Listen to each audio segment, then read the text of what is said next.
brothers and sisters, doesn't have brain power to think along those lines. Okay. And the Caucasians are not going to give them an option. Okay. They're just going to keep killing them.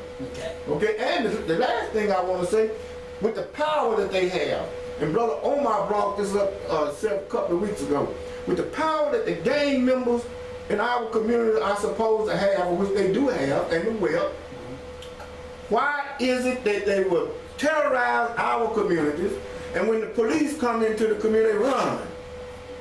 Or any white man come in the community, they run. Why?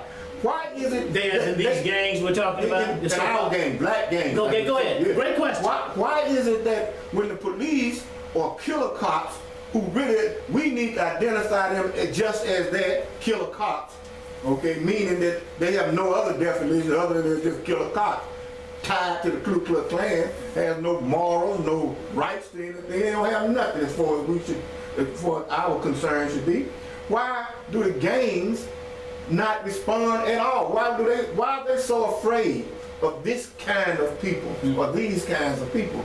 It's because they are serving one single purpose, and that purpose is to give the white Americans something to fight, raise their sons and daughters up as gangs, and then tell them, you got to fight these black gangs over here because they're worse than you are. But in fact, it's just the opposite. So we give these people something to do.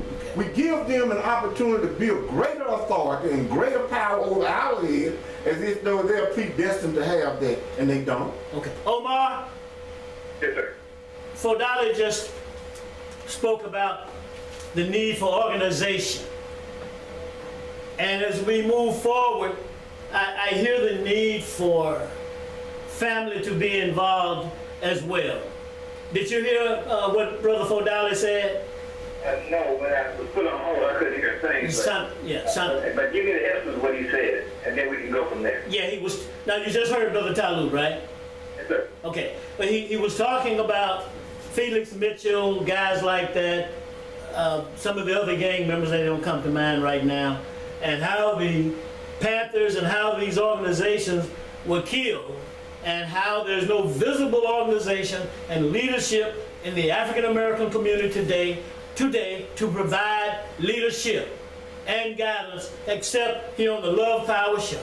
Now some may take issue with that, but we'll be prepared to contest that whatever issues they may take. Come on, Omar, help us out here. Help us get on up the road a little further. You know, one of the best things that happened to Black America was the Black Panther Party. Yes. But they were demonized. That's right. By the FBI.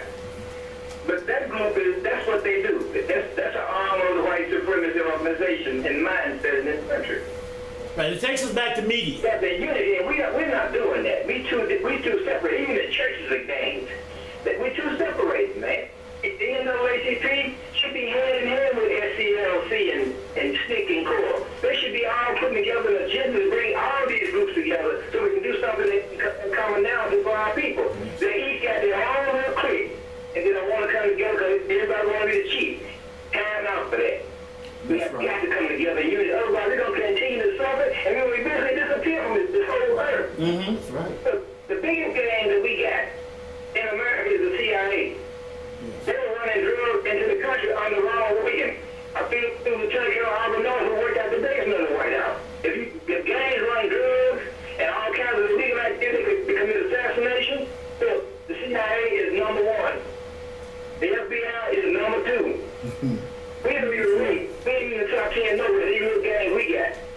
In fact, when the Vice Lords were first up, they were a non-profit. And they actually got grant. One from the Rockefeller Foundation for the work they were doing, and city where they were telling that. We have got to go back to our country. They have committed cultural genocide against us, and we forgot who we are. We think we're them, we ain't never be them. Let's go back and be ourselves. Okay, all right. Lonnie, I'm going to pass the ball to you. Go ahead, speak on the subject matter. What is your experience as a young African-American man? You know,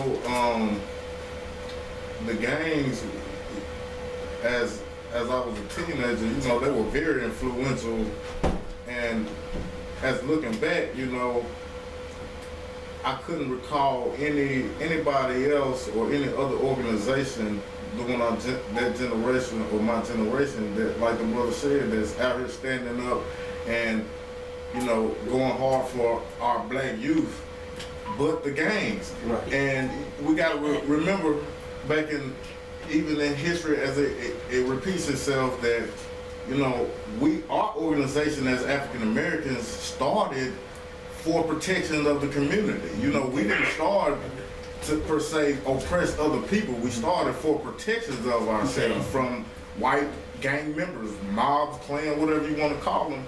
But we started as protection, and like Brother Rudy said, we have to go back to the root of that. You know, protecting ourselves. And yes, I agree that if you want to call that a gang, I want to be a part of that gang for the brotherhood, you know, of our people. But we have to remember that, you know, it started from oppression on our people, so we organized together, and as course continued, yeah, they broke us apart and we forgot the root cause of us organizing. And right now, you know, selfish gang, like he said, the gangs, we have gangs in the streets, and we have church gangs, you know, where they fight against each other, and it's not for the good of the common people, you know. Okay. Okay, Lonnie, Jeffrey, what is your, it sounds like I heard it as a matter of backwardness. Oh, yeah. When we talk about this so-called African-American gangs, it is a matter of being misguided and backwardness. At this point, absolutely.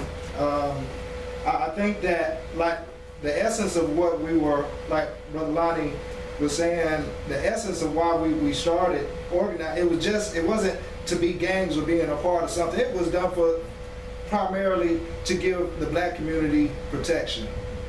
And one thing that I remember, you know, just coming from a sociological background, we deal with relationships, groups of people, and symbols.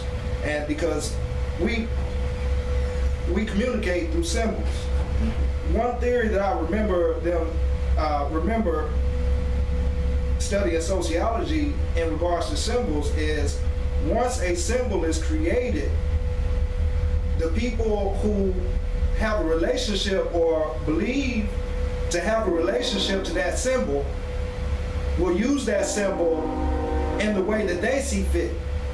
So I want to the symbol that we're referring to in this particular show is just gangs.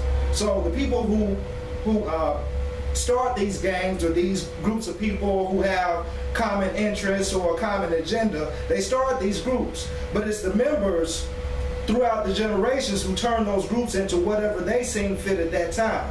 And so like you said, we come to a time now where the gangs, it seems like they're kind of backwards, because if they were started off to protect the community from mobs of white European violence against our community, it seems like now that they forgot that, and they're carrying on the agenda of the people who were oppressing us and attacking us and terrorizing us. Okay. So they lost their point. And like Brother Omar is saying, we need to come back together and unite for something that's beneficial for our community. And if these are our warriors, you have to understand that you are our warriors, and that we need you to protect us and not kill each other. We have 10 minutes left, Talu, and he says something about a symbol. And I want to try to tie a symbol into this next question. Red Velvet, a friend of ours. I've been trying to reach her all week long because I had a conversation with her a couple of weeks ago. And in her work, she has talked to many gang members, and she was very excited, upbeat, and positive about her conversations with these gang members, and saying that she was able, they opened up to her and had engaging conversations. She followed up with doing some research, and we're looking forward to hearing more from her. So it's according to her that they, like I said, they've engaged with her and opened up to her in terms of conversation and concerning their behaviors and their activities. And this is a woman, an African-American woman. Is this an element solution-wise from a woman's perspective? And would women bring a certain element to this conversation in terms of a gelling factor or is it part and parcel of perhaps Red Velvet's magnetizing personality? Well, Or is it a combination of all of the above? you know, we've talked for decades. There's been all kinds of meetings, you know, across the country, trying to unite gangs and get gangs productively doing something in the community, and they all have failed. Okay, so anytime someone comes up with a new approach to it, it's good. Yes. I mean, it's cool, but the influence of a woman trying to bring together some collaboration between quote-unquote gang members, you know, we could take that with a grain of salt. Okay, men, these groups and gangs are primarily male. Okay, their objective is defined according to their agenda. Okay, and many of the elements of the agendas are written in stone. You know, it's an order. It's an organized group, and they are organized groups. My primary concern is one thing: can the groups make a transition from just being thugs in the community to business and corporate leaders? Bring us some trade and commerce in the community with the wealth that they have acquired. That's my only concern. Yes. Okay, all this peace, I love you, and flowers and stuff, I'm not interested in that. I'm only interested in one thing. Who's going to bring the trade and commerce to black communities? Okay. That's my only concern. Okay, we're down to 8 minutes. Omar, Brother Omar. Yes, sir. Yes.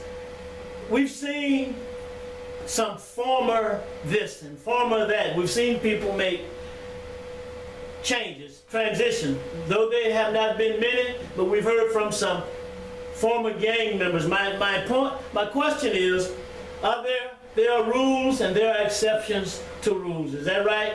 So is it possible to have an influence, a motherly influence, that would help this transition come into play? And certainly we agree that we need to make the transition in terms of business, trade, and commerce. And we have, Omar, 7 minutes left. You know, when I talk to the inmates in the prison, and I'm talking to Vice Lords, Crips, and Bloods, you know, somewhere a transformation has to take place. Right now, the Wyoming KKK, and then we are no longer lynchers of our people. We no longer killers of black folks. We want anybody who wants them to become part of the Wyoming KKK to come on in. Now we're a social group. Okay. But because of their reputation, who's going to join?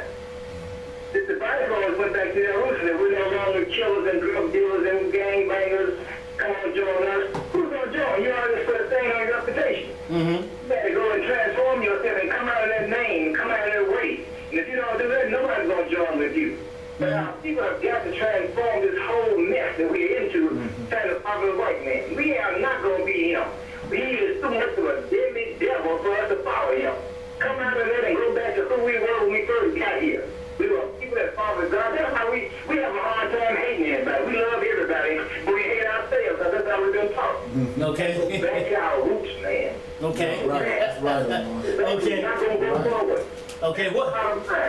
Omar, what about the feminine element in this regard? What about the what now? Feminine element. Females, women. Can women play a role? Let's look at the feminine role in this thing. Let's go. So if the woman told black men, quit dragging your pants, they would quit dragging them overnight. But they don't have no standards. They'll take a black man, I don't care what he's doing. He's smoking crack pipes in her face. She don't care. He can tag his pants, don't take his pants. She ain't got no concern. She looks at somebody, just so she got a man. If they put a standard in place, here's the standard for the black man to be with me, then the black man would change to meet the standard, because he can't get along without the black woman. Because they don't have a standard. I like that. He goes down to the bottom of the barrel and tries to make himself into that. I like that. So you're saying if the woman says, if you want to be with me, there are certain standards you have to go by, you have to live by. And number one, first, pull your... To the left, to the left. Yeah, get out of here if you can't be what you need to be with me. To the left, you can't take care of your children. You can't be a protector of the black woman. You can't denigrate it up. To the left. Out of here. Yeah, and pull your clothes up first. Yes, sir. Number one. Number two, demonstrate that you take care of your children. They clothes sagging off of them. You don't do that. and you must be a fool if you think you're going to get a baby by me. And you've got 16 already running around here. That is a fool. You want to talk like a man and walk like a kid. You can't do that. You can't be both. Right. You gotta be a man is the one who protects the woman. He provides, he nurtures that woman. If you ain't doing that, then you don't be needing a woman. If you gotta be a woman, you sure the hell don't need one. Yeah. Absolutely. But the black woman is the key to this whole thing. Oh, okay. They're already incarcerated. Now they're working on her because she's the hard part. If they can get her, then it's over with. Now, Omar, I haven't heard that very much. And you're saying that the woman, the black woman, is the key to this whole thing. Yes, she is. I'm going to say 70% of the work for us is with the black woman. Once she get on track, it's all over for the white man. Okay. And that's the big fight. That's the big fight. And you say that's a big fight? It's a war, really. It's Yeah. a war. It's a war going on for her mind. Yes, yes, yes. Okay? And we got to be the one that wins her mind. That's exactly right. And so the thing is, anybody in world power knows this one simple thing. Physical war is all about the conquest of the woman. Yes. Win the women, win the country. That's war. That's the fundamental, basic principle of war. Win the woman, you win the country. Because she raised the babies. Right, right. And it's directed at the male, and the women are left, and the other males take over, It's take charge. It's directly at the male, and the reason it's directly at the male because something naturally changes in a woman's mind when you kill the husband, kill the father, kill the son, and what her mind changes. So Now you kill them And ruthlessly and mercilessly. You kill them, and then the woman's minds click, Yeah. and she'll actually believe that the conquerors are right, and her husband, son, and our brothers and all were dead. Obviously, were wrong. Okay. Because they did. Now I don't know that I entirely agree with that, Yeah. but that makes me think about something, Omar. This documentary that we've been talking about, A War for Your Soul, I think here we can see the similarity in terms of there's a war, Talib pointed out, going on for the mind of the African American woman. Is that war? Can you contrast? We're down to 2 minutes, Omar, real quickly. In 60 seconds, can you contrast, and we'll start there next week, contrast and compare this war for the mind and souls of African Americans and where it's coming from, and then we're going to close out. It's coming from the media. Who controls the media in this country controls the mind and the thinking of the people. And we control the old media. Like entertainment TV, BET used to be something we control. We don't control that anymore. It's black ignorance TV. That's all it is today. We don't control that media, don't control the mind. That's how Hitler did with the Jews. He gave everybody a free radio. So he can make sure they listen to the radio, and then he can control the media and control the minds of the people to believe that the Jews were demons and they need to be murdered. Okay, and people fell into it. They control us like that today. And the black women, that's the target. They're in the crosshairs of this white supremacist mindset. Okay, we've got the black men incarcerated in large numbers. yes, Unemployed in even larger numbers. yes. But a black woman now. Yeah, we're down to 1 minute. We're almost out of time. But have we done a show on Jeffrey and Lonnie? Have we done a show on propaganda? Have we talked about propaganda at all? Not entirely. Not entirely. Not in terms of its long-reaching and devastating effect. That's something that we looked at in world history, and of course that I took at Southwest. But look, we're going to end it there. Next week we may talk more about gangs. If we can get Red Velvet in here, Tyler, that would be great. Sure. And we'll talk a little bit more about it. And I think at some point we're going to touch on, well, not touch on, examine like we do propaganda. And let's wrap it up. Thanks for coming. Thank the audience for tuning in. Thank everyone for calling. You go. Go ahead. All right, Omar. Yes. All right, we'll talk at you. That's it. Thank you. Thank you.